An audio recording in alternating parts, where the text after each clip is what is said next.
Hello दोस्तों, welcome to my YouTube channel. आप सभी का हमारे यूट्यूब चैनल में हार्दिक स्वागत एवं अभिनंदन है। आई होप आप सब अच्छे होंगे। तो आज का हमारा टॉपिक है भारतीय संविधान एवं राज्य व्यवस्था का टॉपिक रहने वाला है, जिसमें हम आज के टॉपिक में डिस्कस कर रहे हैं संसद की शक्तियों पर क्या क्या प्रतिबंध होते हैं, यानी संसद की जो शक्तियों पर क्या क्या प्रतिबंध होते हैं उनको हम आज के लेक्चर में डिस्कस करेंगे। आप सभी को गुड इवनिंग, राधे राधे, राम राम। तो आज का जो हमारा मोटिवेशन कोड है, जब दुनिया हमें कहती है जब दुनिया हमें कहती है कि हार मान लो, जब दुनिया हमें कहती है हार मान लो, उस समय उम्मीद हमें कान में कहती है, उस समय उम्मीद हमें कान में कहती है कि एक बार और कोशिश कर ले। यानी उम्मीद हमें कान में कहती है एक बार और कोशिश कर ले। जब दुनिया हमें कहती है हार मान लो, उस समय उम्मीद हमें कान में कहती है एक बार और कोशिश कर ले। तो चलते हैं अपने टॉपिक पर, संसद की शक्तियों पर क्या क्या प्रतिबंध हैं, यानी लिमिटेशन ऑफ पार्लियामेंट, उनके बारे में हम डिस्कस करते हैं आज के लेक्चर में।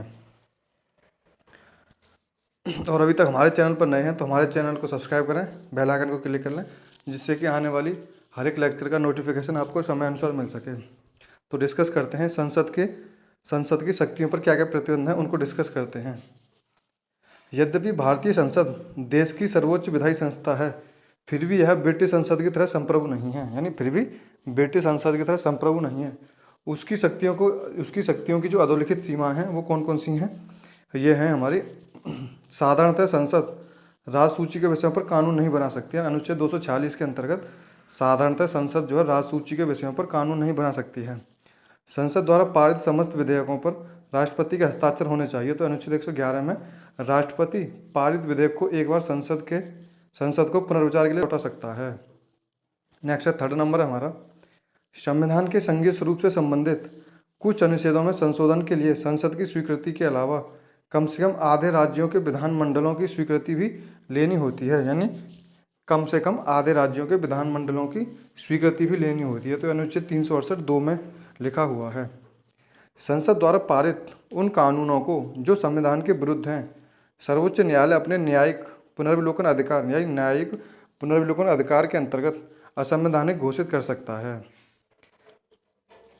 नेक्स्ट है हमारा, फिफ्थ नंबर है नेक्स्ट हमारा, भारत की संचित निधि पर भारित व्ययों के संबंध में संसद को, यानी फिफ्थ नंबर है हमारा, भारत की संचित निधि पर भारित व्ययों के संबंध में संसद को वाद विवाद करने का अधिकार है, परंतु उन पर मतदान करने का अधिकार नहीं है।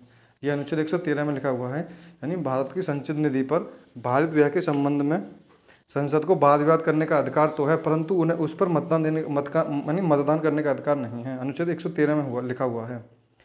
नागरिकों के मौलिक अधिकार भी संसद की, यानी नागरिकों के मौलिक अधिकार भी संसद की शक्तियों को सीमित करते हैं। यानी नागरिकों के जो मौलिक अधिकार भी संसद की शक्तियों को सीमित करते हैं। तो अनुच्छेद 13 में लिखा हुआ है। नेक्स्ट है, परीक्षा की दृष्टि से जितने भी महत्वपूर्ण क्वेश्चन बन सकते हैं वो हम डिस्कस करेंगे। बजट में अनुमानित व्यय को किन दो पृथक मदों में दिखाया गया है? तो भारत की संचित निधि पर भारित व्यय और भारत की संचित निधि से व्यय के लिए आवेदित अन्य मद है। भारत की संचित निधि पर भारित मदों का उल्लेख किस अनुच्छेद के तहत किया गया है? तो अनुच्छेद 112(3) के तहत किया गया है। संसद के किसी सत्र के स्थगन से क्या अभिप्राय है? तो संसद की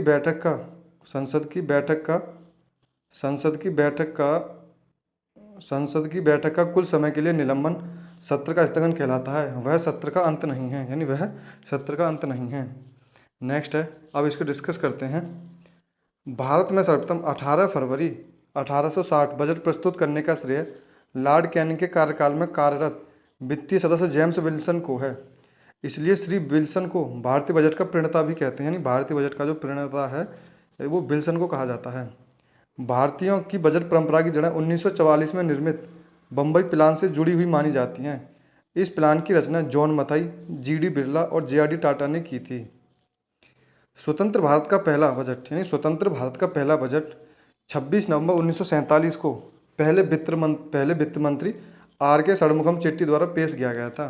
यह बजट 15 अगस्त 1947 से 31 मार्च 1948 तक की 7.5 माह की अवधि के लिए था, अर्थात यह अंतरिम बजट था। यानी 7.5 माह की अवधि तक था और यह अंतरिम बजट था। जॉन मथाई को वर्ष 1950 में गणतंत्र भारत का पहला केंद्रीय बजट पेश करने का गौरव हासिल हुआ था, जॉन मथाई को वर्ष 1950 में गणतंत्र भारत का पहला केंद्रीय बजट पेश करने का गौरव प्राप्त हुआ था। गैर हिंदी भाषी होने के बावजूद सी.डी. देशमुख ने वित्त मंत्री रहते हुए 1955-56 का बजट पेश करने से पहले इस बात को सुनिश्चित कर लिया था कि बजट के सभी दस्तावेज हिंदी में भी छपें। इससे पूर्व ये सिर्फ अंग्रेजी में ही छपते थे। नेक्स्ट है, देश में 4 प्रधानमंत्री ऐसे हुए हैं जो वित्त मंत्री पद पर भी काम कर चुके हैं। मोरारजी देसाई, चौधरी चरण सिंह, विश्वनाथ प्रताप सिंह और मनमोहन सिंह। जवाहरलाल नेहरू ने वर्ष 1958-59 का बजट पेश किया और उस बजट को पेश करते हुए उन्होंने घोषणा की थी कि अगले साल से बजट 28 फरवरी के दिन ही पेश होगा। नेक्स्ट क्वेश्चन है हमारा, भारत में सबसे ज़्यादा बजट पेश करने वाले वित्त मंत्री मोरारजी देसाई हैं। उन्होंने कुल 10 बजट पेश किए हैं। हेमवंती नंदन बहुगुणा और केसी नियोगी वित्त मंत्री रहने के बावजूद भी बजट पेश नहीं कर पाए। हेमवंती नंदन बहुगुणा और केसी नियोगी वित्त मंत्री रहने के बावजूद भी बजट पेश नहीं कर पाए। वित्त मंत्री के रूप में वर्ष 1991 में डॉक्टर मनमोहन सिंह ने देश में आर्थिक उदारीकरण की नीति लागू करने की घोषणा की थी। भारतीय संविधान में धन विधेयक से संबंधित उपबंध ब्रिटिश संसद द्वारा पारित पार्लियामेंट एक्ट 1911 तथा पार्लियामेंट एक्ट 1949 पर आधारित है। भारत में रेलवे बजट को सामान्य बजट से सर विलियम अकवर्थ कमेटी 1921 की रिपोर्ट की संस्तुतियों पर पहली बार 1924 में पेश किया गया था।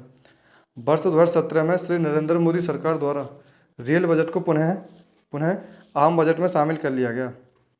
1 फरवरी 2020 को भारत की पहली पूर्णकालिक महिला वित्त मंत्री श्रीमती निर्मला सीतारमण ने वर्ष 2020-21 का बजट पेश किया है और 2022-23 का बजट जो है निर्मला सीतारमण जी ने पेश किया है।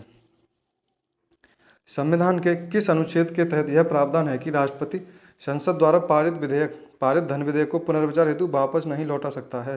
तो अनुच्छेद 111 के परंतु के तहत संसद का सत्रावसान कौन करता है? संसद का सत्रावसान राष्ट्रपति करता है। सत्रावसान से क्या तात्पर्य है? किसी चालू सत्र की समाप्ति या अंत को सत्रावसान कहा जाता है। लोकसभा का विघटन कौन करता है? लोकसभा का विघटन राष्ट्रपति करता है। किन पदाधिकारियों के वेतन और भत्ते भारत की संचित निधि से दिए जाते हैं? तो ये राष्ट्रपति, संसद के चारों अधिकारी यथा लोकसभा अध्यक्ष, उपाध्यक्ष, राज्यसभा सभापति, उपसभापति, उच्चतम न्यायालय के न्यायाधीशों तथा नियंत्रक महालेखा परीक्षकों की जो इनके वेतन दिए जाते हैं वो भारत की संचित निधि से दिए जाते हैं।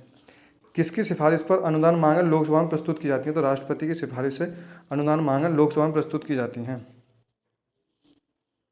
संचित निधि स्थापित करने के बारे में उपबंध किस अनुच्छेद के तहत दिया गया है? तो अनुच्छेद 266 के तहत दिया गया है। संचित निधि से धन निकालने के लिए कौन सा विधेयक पारित किया गया है? तो संचित निधि से धन निकालने के लिए विनियोग विधेयक पारित किया गया है। संचित निधि से जो धन निकालने के लिए कौन सा विधेयक पारित किया गया है? तो उसको विनियोग विधेयक पारित किया गया है। किसकी सिफारिश पर अनुदान मांगें लोकसभा में प्रस्तुत की जाती हैं? तो राष्ट्रपति की सिफारिश पर अनुदान मांगें लोकसभा में प्रस्तुत की जाती हैं।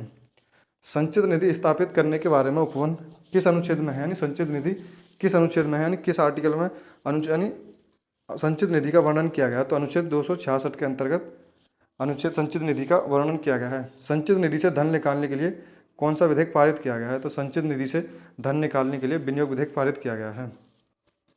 तो ये थे हमारे आज के लेक्चर के क्वेश्चन। आई होप आपको हमारा लेक्चर अच्छा लगा होगा, और लेक्चर अच्छा लगा हो तो लाइक करें, कमेंट करें और ज़्यादा से ज़्यादा अपने दोस्तों में शेयर करें। और आज का हमने बजट भी डिस्कस किया था। सबसे पहले बजट किसने पेश किया था, स्वतंत्र भारत का बजट पेश किसने किया था, बजट के बारे में जितनी भी महत्वपूर्ण बातें बन सकती थी बजट भी हमने आज के लेक्चर में डिस्कस कर लिया है। आज के लेक्चर में हमने क्या संसद की शक्तियों पर प्रतिबंध संसद की शक्तियों पर क्या क्या प्रतिबंध लग सकते हैं और बजट के बारे में भी डिस्कस किया है। तो आई होप आपको हमारा लेक्चर अच्छा लगा हो। लेक्चर अच्छा लगा हो तो लाइक करें, कमेंट करें और ज़्यादा से ज़्यादा अपने दोस्तों में शेयर करें। और अभी तक हमारे चैनल पर नए हैं तो हमारे चैनल को सब्सक्राइब करें, बेल आइकन को क्लिक करें, जिससे कि आने वाले हर एक लेक्चर का आपको समय अनुसार नोटिफिकेशन मिल सके। Thank you guys. जय हिंद, जय भारत।